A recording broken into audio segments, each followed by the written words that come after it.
Monsieur le Premier ministre, Gaza affamé, Gaza martyrisé, Gaza décimé et maintenant Gaza annexé.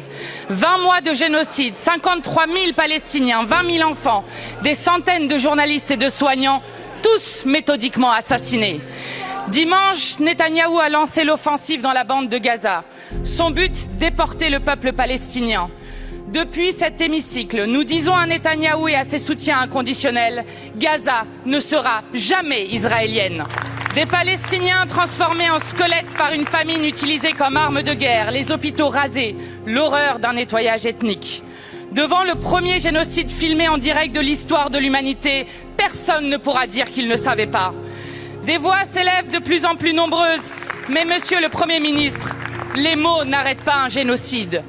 Vous manquez à vos obligations lorsque vous laissez Netanyahou sous mandat international survoler la France.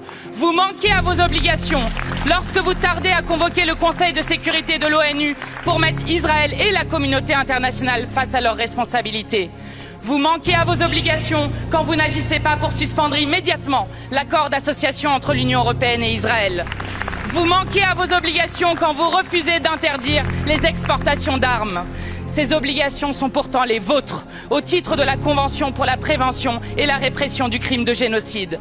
La France et l'Europe sont responsables. Ne prendre aucune sanction, c'est se rendre complice. À Gaza, Monsieur le Premier ministre, la mort est partout. Cette mort hantera à jamais la conscience de ceux qui pouvaient agir, mais qui par lâcheté et complicité n'auront rien fait.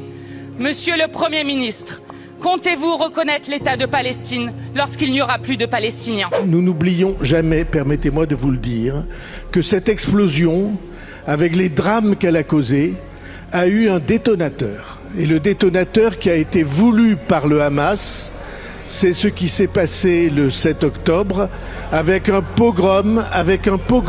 Et nous tenons comme un honneur pour le gouvernement français d'être absolument ferme dans la condamnation, absolument déterminé à aller à la reconnaissance dans le cadre de 2 États et de ne jamais oublier ceux qui ont provoqué la situation que nous dénonçons tous ensemble. Aucun crime de guerre ne pourra jamais justifier d'autres crimes, et y compris le crime de génocide. Aucun!